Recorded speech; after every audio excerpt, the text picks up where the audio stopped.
आपसे पूछना चाहती हूँ, अगर जातिवाद नहीं है, आप अपने पीछे का टाइटल हटाइए, रणावत हटाइए, बिल्कुल ज़रूरत ही नहीं। जब आप जातिवाद मानती नहीं है तो फिर ये रणावत लगाया क्यों है आपने? कि हमारे देश की जो राष्ट्रपति महिला जो बनी थी प्रतिभा पाटिल, वो मनुस्मृति के तहत नहीं बनी थी, वो भारतीय संविधान के अनुसार बनी थी, हिंदू कोड बिल के अनुसार बनी है। मैडम जी, अपना चेहरा आईने में जरूर देखना।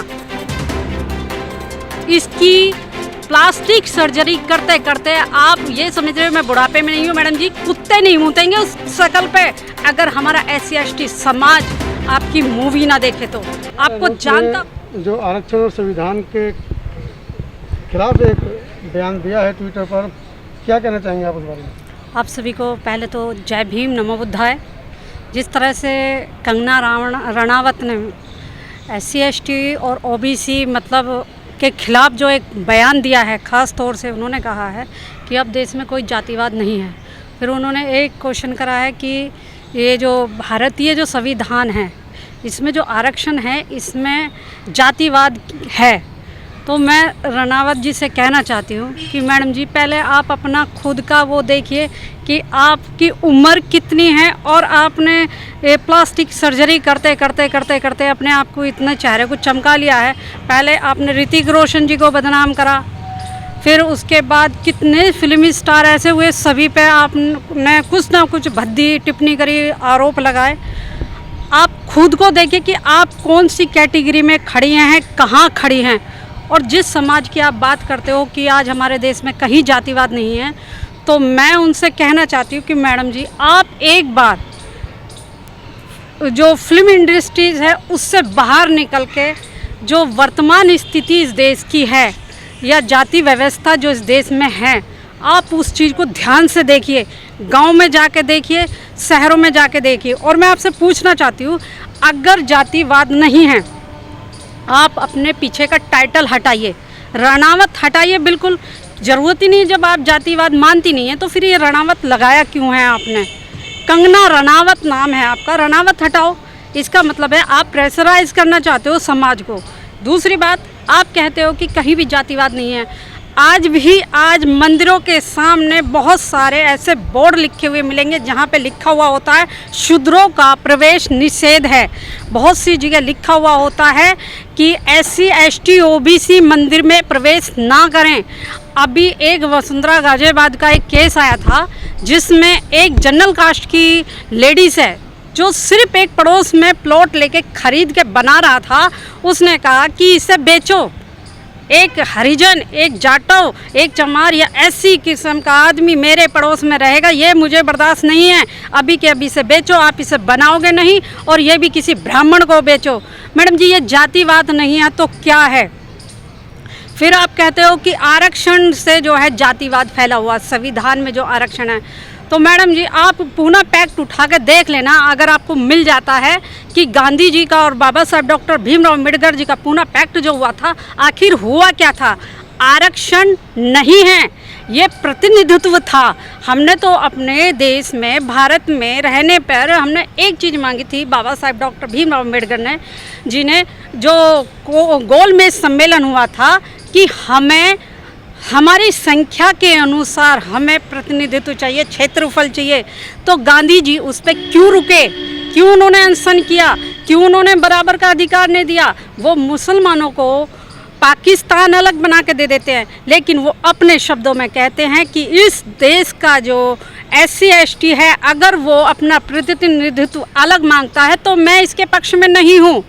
आज भी अगर हमारा समाज SC/ST अगर इस दंश को झेल रहा है तो मैडम जी, वो आपकी मनुस्मृति है। आप जैसे लोगों की मानसिक सोच इतनी घटिया है कि आप उससे बाहर नहीं निकल पा रहे हो। आपके फिल्म इंडस्ट्रीज़ में कितने सारे SC हैं, कितने सारे आपने वो रखे हुए हैं। आप कंपटीशन करके देख लीजिए, आप जो मीडिया में देखिए, आप सुप्रीम कोर्ट में देखिए, कितने जज SC हैं। बताइए, क्यों क्लोजियम उसमें चलाया हुआ है? क्यों आज भी कहीं किसी की बात नहीं सुनी जाती है? अगर मनुस्मृति की आप बात करते हो, संविधान आपको पसंद नहीं है, मनुस्मृति की मैं बता दूं, आप जो इतना बोल पा रहे हो, बाबा साहब डॉक्टर भीमराव अंबेडकर जी ने SC ST OBC महिलाओं को ये अधिकार नहीं दिया था, बल्कि जनरल कास्ट की लेडीज़ों को भी ये अधिकार दिया था। आज जो आप मूवी बना पा रही है, या हमारा समाज आपकी मूवी देख रहा है और आपको हाईलाइट कर रहा है, कल अगर ये समाज आपकी पिक्चर देखना बंद कर दे तो मैडम जी आप कहाँ हैं? कौन पसंद करेगा? खाल चमका लेने से आप समझ रहे हो कि जवानी आ गई है, आपका जो ना सुंदरता बढ़ गई है, तो वो आपकी सोच है। ये समाज है, ये देश है, ये अखंडता है कि जो आपकी पिक्चर को देखता है, आपको लाइक करता है और आपकी पिक्चर से ये आप इतनी प्रसिद्ध हुई हैं। अन्यथा मनुस्मृति के तहत तो आप मैडम पढ़ो, जिसमें कहा गया महिलाएं पैरों की जूती होती है, गंदी नाली का कीड़ा होती है, और उसमें लिखा हो मैडम जी, उसमें पढ़ो तो सही, आपके लिए बड़े सुंदर सुंदर शब्द लिखे हुए हैं। आज एक एक्टर नहीं बनी हुई है मैडम, तो वो मनुस्मृति के तहत नहीं, भारतीय संविधान के अनुसार बनी हुई हैं। आपको याद हो कि हमारे देश की जो राष्ट्रपति महिला जो बनी थी प्रतिभा पाटिल, वो मनुस्मृति के तहत नहीं बनी थी, वो भारतीय संविधान के अनुसार बनी थी, हिंदू कोड बिल के अनुसार बनी थी। और आपको मैं बताऊं, हमारे देश की जो प्रधानमंत्री थी श्रीमती इंदिरा गांधी जी, उन्होंने जब कहा था, जब वो प्रधानमंत्री बनी थी, उन्होंने कहा था मेरे माता पिता ने मुझे जन्म बेशक दिया है, लेकिन अगर आज मैं इस देश की प्रधानमंत्री अगर बन पाई तो भारतीय संविधान के अनुसार और डॉक्टर भीमराव अंबेडकर जी की देन की वजह से मैं आज प्रधानमंत्री बन पाई हूँ। आज अगर सुनीता विलियम्स अगर अंतरिक्ष में जाती है तो मैडम भारतीय संविधान के अनुसार जाती हैं। अगर आप कल्पना चावला जो अंतरिक्ष यान में एक बार दुर्घटना में ख़त्म हुई थी, अगर वो गई अंतरिक्ष में तो वो भारतीय संविधान के अनुसार गई। मैडम जी आपकी मनुस्मृति तो आपको सिर्फ पर्दे प्रथा में ही रखना चाहती हैं। अगर आदमी मर गया तो जिंदा औरत को जला दो, पैर की जूती आपको आज सिर का अगर ताज बनाया तो भारतीय संविधान ने बनाया है। और आप जाति की बात करते हो मैडम जी, आप कहते हो कि जाति कहीं नहीं है, तो मैं कहना चाहती हूँ कि जाति आपको महसूस हो जाएगी कि जिस दिन आप रियल में एक मूवी करके देखिए बिना कैमरे के, रियल लाइफ की जो ज़िंदगी हमारे SC ST समाज ने मैडम जी झेली है ना, उस समाज की आप पीड़ा को देखिए कि वो इस समाज यहाँ तक फाइट करता हुआ आया तो आया कहाँ तक है। आप आरक्षण की बात करते हो, हमारे पास आरक्षण है कितना? अगर आप आरक्षण की बात करते हो, मंदिर का दान पत्र आप जो है गवर्नमेंट के नाम करें, जो मंदिर में जो ब्राह्मण बैठा हुआ है उसमें सिर्फ मंदिर में ब्राह्मण का अधिकार क्यों? उसमें OBC का क्यों नहीं हो सकता? उसमें ST का पंडित क्यों नहीं हो सकता? उसमें SC का क्यों पंडित नहीं हो सकता? बताइए, अगर ये आरक्षण नहीं है तो केवल मंदिरों में पंडितों का अधिकार क्यों? आज आप देख रहे हो हर चीज़ में हमारे देश का संविधान अगर जलाया गया तो इसलिए जलाया गया, इसलिए आप लोग जलते हैं कि हम लोग आपके बराबर में ना जाएं। ये दुख है आपको, आप नहीं जानते मैडम जी। जिस दिन इस समाज देश का ये युवा जान गया, SC ST OBC जाग गया। आपने सुना होगा एक गाना है, एक क्रांतिकारी गाना था जिसमें था कि तीसरा नैन जब खुलेगा तो जो बम बम बोलेगा, कुछ इस तरह का था गाना।